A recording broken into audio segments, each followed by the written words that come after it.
Hello everyone guys, कैसे हैं आप सभी। Hopefully you all are doing well. So guys, आज हम बात करेंगे very important topic, that is theories of capital structure.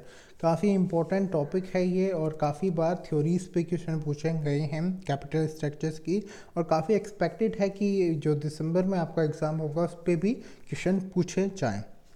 जो थ्योरीज ऑफ कैपिटल स्ट्रक्चर्स में जो आज हम कवर करने वाले हैं वो आपकी 3 अप्रोचेस है, जो कि है net income approach, net operating income approach and MM approach. This all 3 approach are very important. इसके अलावा कुछ और इम्पोर्टेंट आपकी अप्रोच है, जैसे ट्रेडिशनल अप्रोच हो गई, theories of relevance capital structure, theories of relevance capital structure.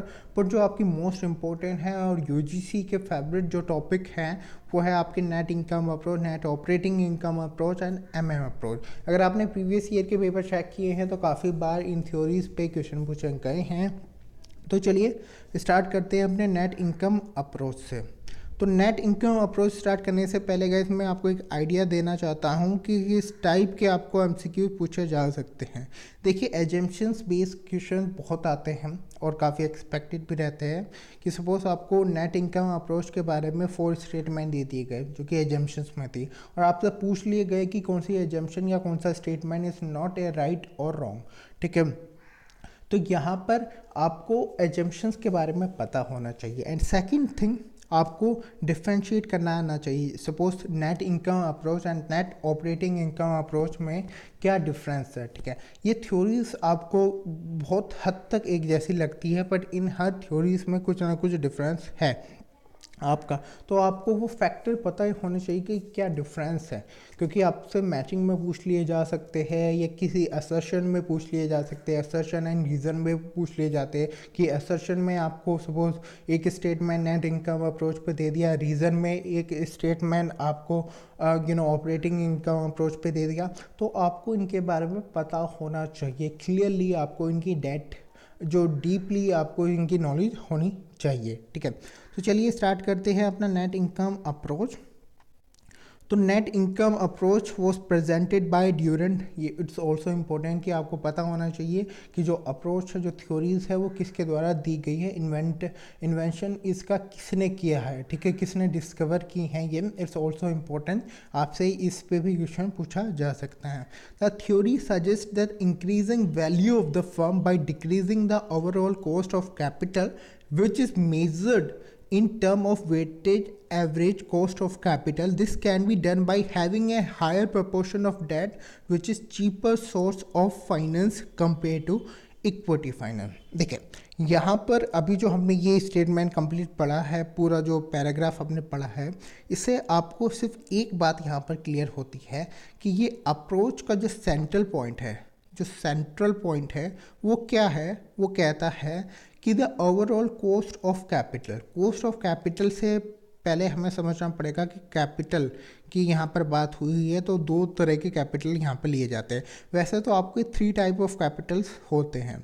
इसमें आपके होते हैं इक्विटी, ठीक है, एक होता है आपका इक्विटी, एक होता है आपका डेट, और एक होता है आपका प्रेफरेंस इक्विटी। ठीक है, जो प्रेफरेंस शेयर्स होते हैं। ठीक है, पर यहाँ पर प्रेफरेंस शेयर्स को अवॉइड किया जाता है, इसे यहाँ पर लिया नहीं जाता। तो आपके 2 तरह के कैपिटल होते हैं, एक इक्विटी और एक होता है आपका डेट। ठीक है, तो इक्विटी एंड डेट में बेसिकली ये फेवर किसे करता है, पहले हमें थोड़ा ये भी समझना पड़ेगा कि ये जो अप्रोच है ये पॉइंट टूवर्ड्स किसके है, इक्विटी या डेट के। तो बेसिकली ये इक्विटी या डेट के फेवर में अप्रोच नहीं है। इसका ओवरऑल जो मेन जो फंडा है वो है आपका कॉस्ट ऑफ कैपिटल को रिड्यूस करना, ताकि जो वैल्यू ऑफ द फर्म है वो इंक्रीज हो जाए। ठीक है, और यहाँ पर जैसे कि which is cheaper source of finance compare to equity finance, इसका ये भी कहना है कि बेसिकली आपकी जो इक्विटी है ना, इक्विटी जो फाइनेंस है वो इसे जो आपका डेट फाइनेंसिंग है उसे ये फेवर करता है। बट ये ऐसा नहीं कि इक्विटी फाइनेंसिंग को गलत कहता है। ठीक है, ऐसा भी नहीं है। यहाँ पर बेसिकली इसका जो एम है ना, जो मेन जो फंडा है इसका, वो है कॉस्ट ऑफ कैपिटल को रिड्यूस करना, ताकि इन्वेस्टर्स और आपके शेयर होल्डर्स को दोनों को ही प्रॉफिट हो सके। ठीक है, ओके तो यहाँ पर आपको ये बात यहाँ पर क्लियर हो गई होगी। यहाँ पर WACC की भी बात कर लेते हैं क्योंकि इट्स ऑल्सो इम्पोर्टेंट।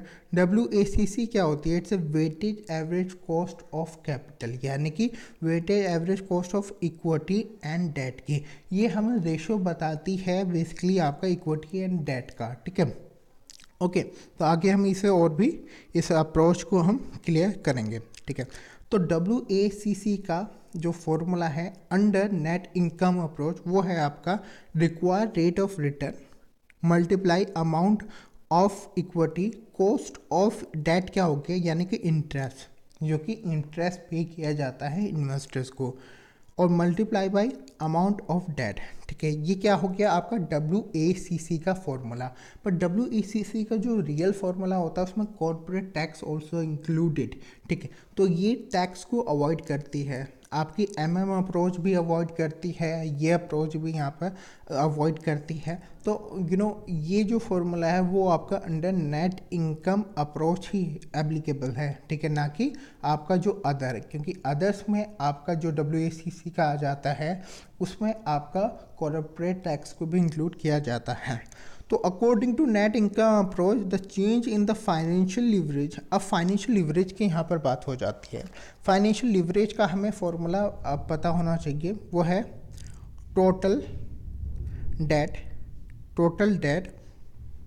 और फिर आता है शेयर इक्विटी होल्डर, ठीक है, टोटल शेयर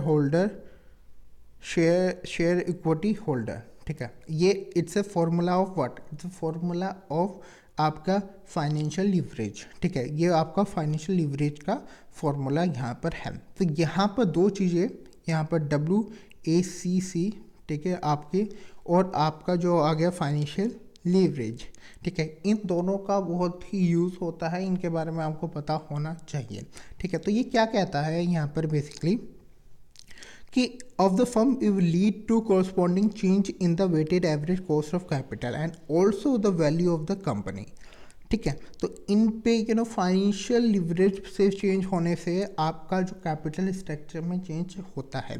तो ये सजेस्ट क्या करता है? तो नेट इनकम अप्रोच सजेस्ट करता है that with the increase in leverage proportion of debt, यानी कि अभी हमने क्या फॉर्मूला देखा था, total debt divided by equity shares, ठीक है, इक्विटी शेयर।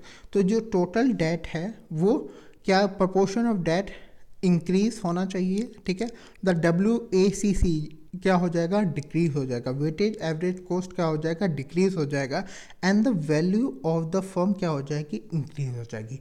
हमारा एम क्या है यहाँ पर? Central point of this theory क्या है, दिस अप्रोच क्या है कि value of the firm should be increase होनी चाहिए। क्या होनी चाहिए? Value of the firm should be increase होनी चाहिए। On the other hand if there is a decrease in the leverage, the WACC increase and thereby the value of the firm क्या हो जाएगी? डिक्रीज हो जाएगी।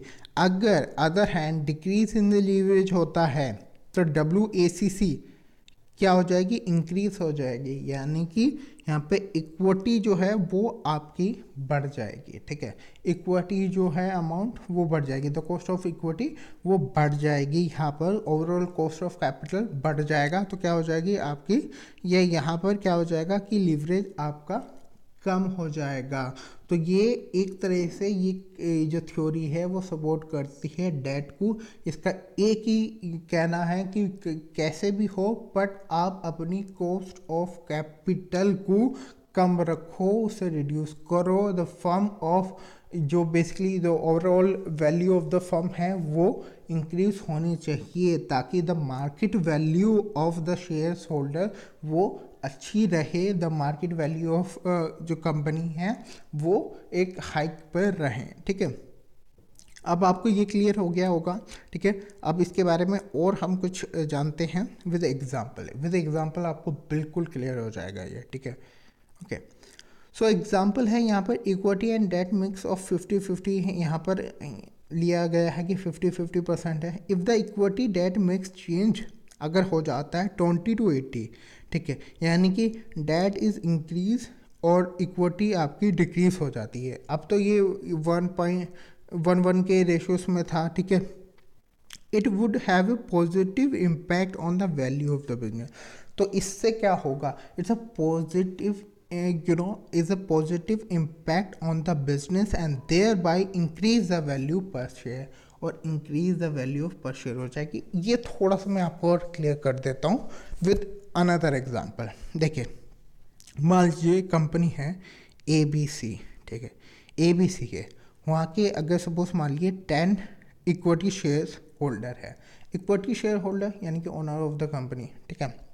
अब मान लीजिए कि टोटल प्रॉफिट होता है कंपनी को 10,000, ठीक है, ठीक है, 10,000 टोटल प्रॉफिट होता है, ठीक है। अब उसमें से इंटरेस्ट चला जाता है, सपोज आपका जो इन्वेस्टर्स को इंटरेस्ट चला जाता है सपोज 2,000, ठीक है, ये 2,000 चला जाता है, बाकी बचता है 8,000, ठीक है। अब ये 8,000 डिस्ट्रीब्यूट होता है किस में, 8,000 डिस्ट्रीब्यूट होता है किस में, 10 में, 10 बंदों में क्या डिस्ट्रीब्यूट होता है ये 8,000, ठीक है। तो हर किसी को कितना मिलेगा, हर किसी को यहाँ पर कितना मिलेगा 800, ठीक है। ये यहाँ पर मिलेगा 800 रुपये, ठीक है, हर किसी बंदे को, ठीक है। तो इससे क्या होगा, उन्हें क्या मिलेगा कि इक्विटी शेयर होल्डर्स को क्या मिलेगा, कम पैसा मिलेगा, क्योंकि इंटरेस्ट सब कुछ टैक्स सब कुछ जो आपका डेट होल्डर सबको देने के बाद जो पैसा बचता है वो इक्विटी शेयर होल्डर्स का रहता है। क्यों, क्या होगा, यहाँ से कम हो जाएगा, तो शेयर वैल्यू भी क्या हो रहेगी उनकी, कम ही रहेंगी, ठीक है। बट अगर यहाँ पर हम सपोज ये पार्टनर शुड बी रिड्यूस हो जाते हैं, अगर पार्टनर्स क्या यहाँ पर रिड्यूस हो जाते हैं तो द इक्विटी जो है वो the value of the share भी इंक्रीज हो जाएंगी, आपके पास डेट भी इंक्रीज हो जाएगा। अगर सपोज मान लीजिए यहाँ पर आप 5,000 देते हैं, ठीक है, 5,000 आप सिर्फ अकॉर्डिंग टू दिस अप्रोच अगर आप सिर्फ डेट होल्डर्स को ही दे देते हैं, इंटरेस्ट में ही चला जाता है, बट आपके पार्टनर्स भी रिड्यूस है, ठीक है, तो value of the share should be increase ही रहेगी। तो अकॉर्डिंग टू दिस थ्योरी का कहना ये है कि बेसिकली यहाँ पर क्या होना चाहिए कि आपका जो डेट है वो आपका ज़्यादा होना चाहिए as compare to your equity, as compare to equity, क्योंकि इक्विटी से ही हम मेज़र करते हैं the value of the firm. तो जितनी इंक्रीज रहेगी, जितनी कम शेयर होल्डर रहेंगे उतना ही आपकी value of the firm increase होगी। तो ओवरऑल अप्रोच इस थ्योरी की ये है, ठीक है। अब एजम्पशन देख लेते हैं।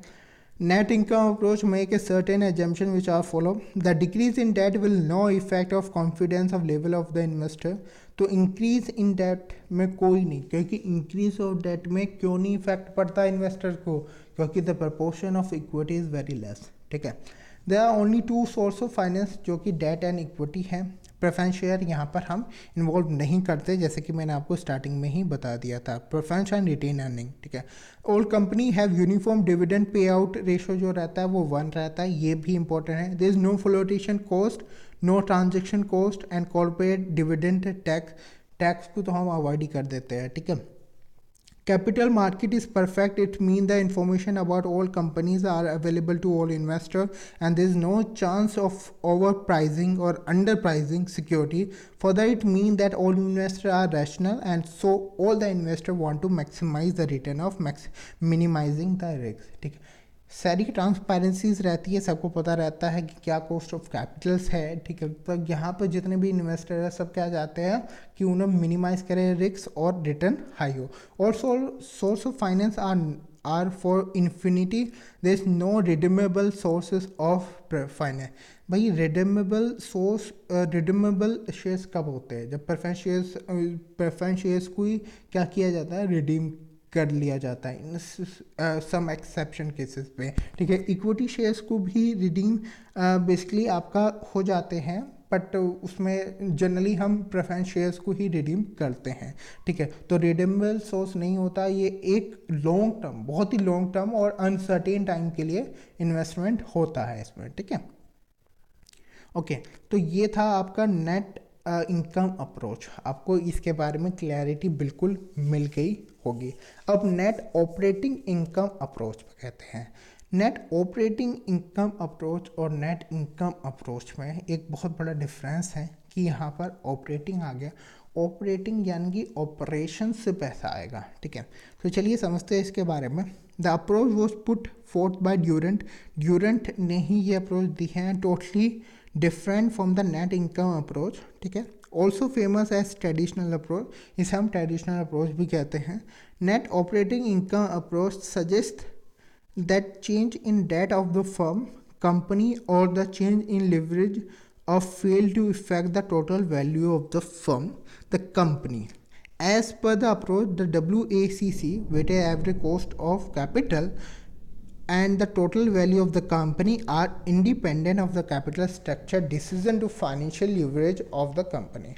अब इसका कुछ अलग ही अपना एजेंशंस हैं, ठीक है। इसका कुछ अलग ही कहना है। इसका कहना ये है कि भैया ये तो इंडिपेंडेंट रहते हैं, इससे कुछ फ़र्क नहीं पड़ता कि डेट ज़्यादा हो, इक्विटी ज़्यादा हो, WACC क्या है, फाइनेंशियल लीवरेज क्या है। फ़र्क कैसे पड़ता है? फ़र्क पड़ता है प्रॉफिट, फ़र्क पड़ता है जो ऑपरेशन से पैसा आता है उससे फ़र्क पड़ता है। तो अकॉर्डिंग टू दिस थ्योरी अभी तक हमें इतना ही क्लियर हुआ। अब चलिए आगे देखते हैं। As per the approach, the market value of dependent on the operation income and associate business risk. इसका फंडा क्या है कि ऑपरेटिंग इनकम, इसका क्या है कि द मार्केट वैल्यू वहाँ पर यानी कि नेट इनकम अप्रोच में क्या था कि भैया इक्विटी बढ़ा दो, ठीक है। ओवरऑल जो कॉस्ट ऑफ कैपिटल है उसे डिक्रीज कर दो, the value of the firm will be increase. But यहाँ पर इसका कहना ये है इस थ्योरी के अकॉर्डिंग कि ये डिपेंड करता है ऑपरेटिंग इनकम पे, ऑपरेटिंग प्रॉफिट पे and the associate business risk of the firm पे, ठीक है। तो ये डिफ्रेंशिएट हो गया आपका क्या का net income approach and net operating income approach का, ठीक है। Both these factor can not be impact by the financial leverage. Financial leverage can only impact the share of income earned by debt holder and equity holder.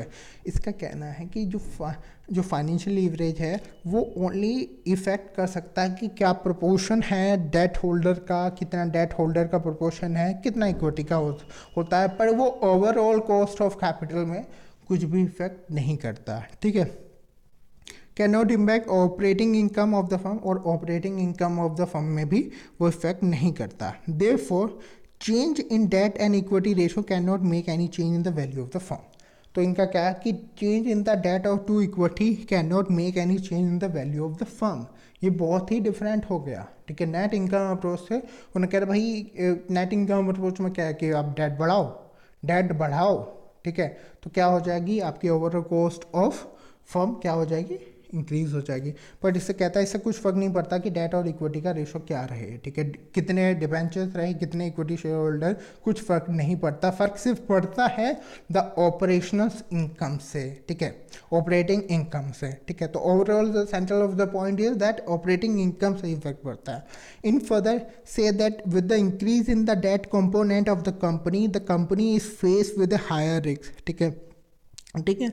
To compensate that equity shareholder expect more return, thus with the increase in financial leverage the cost of equity increase। देखिए इनका कहना है कि अगर आप date को बढ़ाओगे, ठीक है, तो आपका क्या होगा कि इक्विटी शेयर होल्डर को भी आपको उसका कॉम्पनसेट देना पड़ेगा, ठीक है। अगर डेट पे ज़्यादा अमाउंट जाएगा, ठीक है, इंटरेस्ट में ही ज़्यादातर प्रॉफिट जाएगा, तो उसका कॉम्पनसेट आपको कॉस्ट ऑफ इक्विटी को देना पड़ेगा, जिससे क्या हो जाएगा आपका इंक्रीज द फाइनेंशियल लीवरेज, और इससे हो जाएगा increase the financial leverage the cost of equity क्या आपकी इंक्रीज यहाँ पर हो जाएगी। तो एक तरह से ये अपोज करती है डेट को, ये कहती है कि डेट को आपको बढ़ाना नहीं चाहिए। चलिए अब ये सारी चीज़ें तो हमारे समझ में आ गई है कि ये थ्योरीज कहते क्या है। तो इसका जो बेसिकली पैरामीटर्स है वो क्या है, वो कहती है कि आपका cost of equity should more than of cost of debt, ठीक है। Cost of equity should more than as compare to cost of debt, ठीक है, ठीक है। डिग्री ऑफ लेवरेज ये यहाँ पर आप देख रहे हैं, और वेटेड एवरेज कॉस्ट तो आपकी it's a combination of cost equity and debt equity. तो ये आपकी नेट ऑपरेटिंग अप्रोच क्या कहती है, ये क्या देखिए यहाँ पर दो चीज़ें कहती है ये, ठीक है। एक तो कहते हैं कि इक्विटी एंड डेट के रेशो होने से कुछ फ़र्क नहीं पड़ता, ठीक है, ठीक है। फ़र्क पड़ता है सिर्फ ऑपरेटिंग इनकम से, कि ऑपरेटिंग इनकम होने से ही the value of the firm पे फ़र्क पड़ता है। सेकंड थिंग यहाँ पर कि आपकी डेट ज़्यादा नहीं होना चाहिए इक्विटी से, ठीक है। तो ये दो चीज़ें यहाँ पर कहती है बहुत ही इंपॉर्टेंट है और ये आपको यहाँ पर क्लियर हो भी गई होगी। अब एजम्पशन देख लेते हैं इसके, ठीक है। तो assumption of feature of net operating income is the overall capitalization rate remain constant irrespective of the degree of leverage at a given level EBIT, ठीक है, earning before income and tax, the value of the firm would be EBIT and overall capitalization rate, ठीक है। तो इसका कहना है कि the overall capitalization rate remain constant, क्या होना चाहिए, remain constant in irrespective of the degree of leverage, the degree of leverage, degree of leverage क्या होता है, degree of leverage में आपका आ जाता है फाइनेंशियल लेवरेज ऑफ डिग्री, ठीक है। ऑपरेटिंग भी आ जाता है उसमें, ऑपरेटिंग लेवरेज ऑफ डिग्री, ठीक है। तो इसमें क्या है कि EBIT and overall capitalization rate, ठीक है।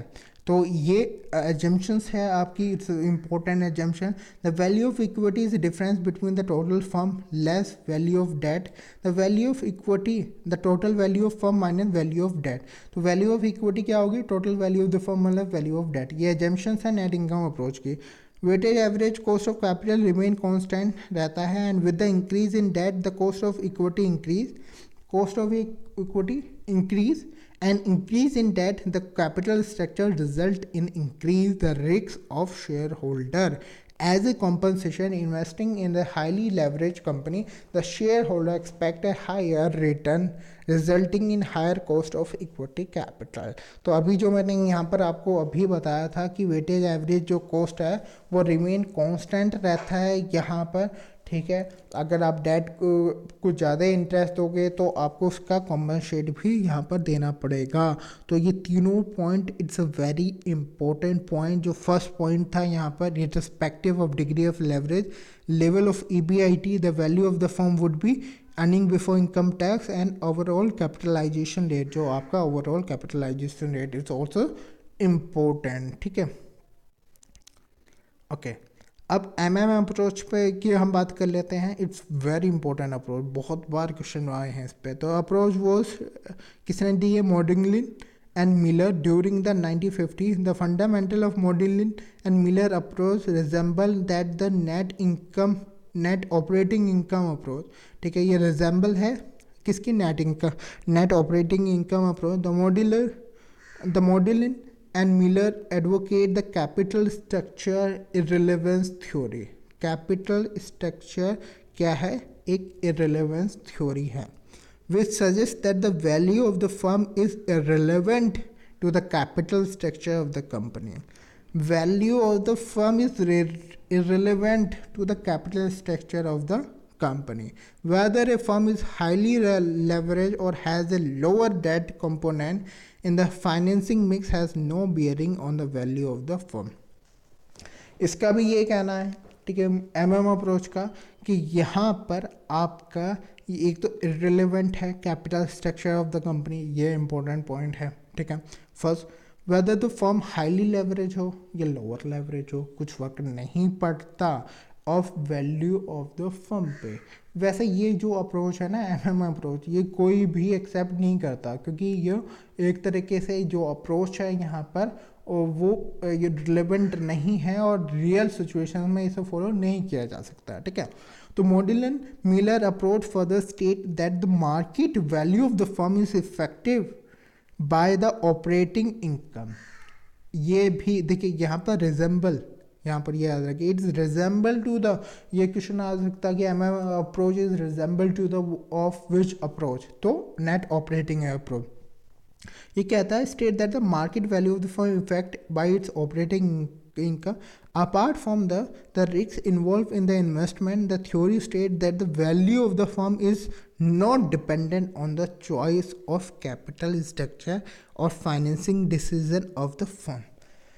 अब देखिए यहाँ पर तो ऐसी बात ये करते हैं कि जिससे कि बेसिकली कोई भी कहेगा एज जनरल कि ये तो बिल्कुल ही गलत है। कि ये क्या कहता है, चॉइस ऑफ कैपिटल स्ट्रक्चर, मतलब डेट या इक्विटी कुछ भी रखो कुछ फ़र्क नहीं पड़ता, और फाइनेंसिंग डिसीजन से भी कुछ भी फ़र्क नहीं पड़ता। दैट्स वाई इसे काफ़ी क्रिटिसाइज़ किया जाता है। अब इसे हम थोड़े जो एजम्पशंस हैं वो भी यहाँ पर कर लेते हैं। दिस आर नो टैक्स, एक तो दैट्स वाई इसे बहुत क्रिटिसाइज किया जाता है, ठीक है भाई। विदाउट टैक्स आप, ऐसा हो सकता है कि कोई कंट्री आपसे टैक्स ना ले, आप कुछ वहाँ पर मैन्युफैक्चर कर रहे हो वो टैक्स ना ले, या गवर्नमेंट आपसे, आपकी जो कंट्री है वो होम कंट्री भी ना ले, डेफिनेटली, तो इसलिए एक अलग हो जाता है, ठीक है।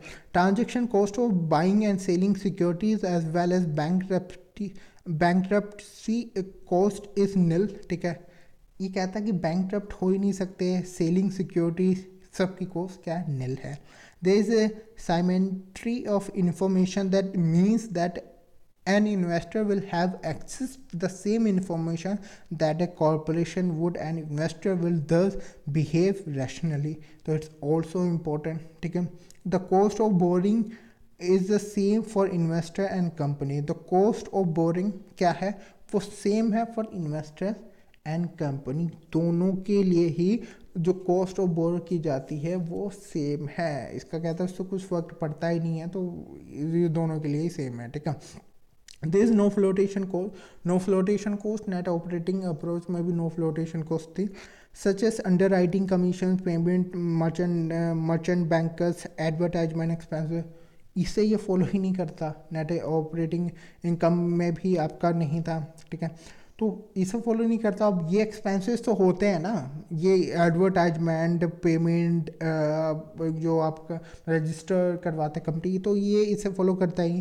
There is no corporate dividend tax, corporate dividend tax भी नहीं है यहाँ पर। Modigliani Miller approach indicate that the value of the leverage firm that has a mix of debt and equity is the same as the value of unleveraged firm.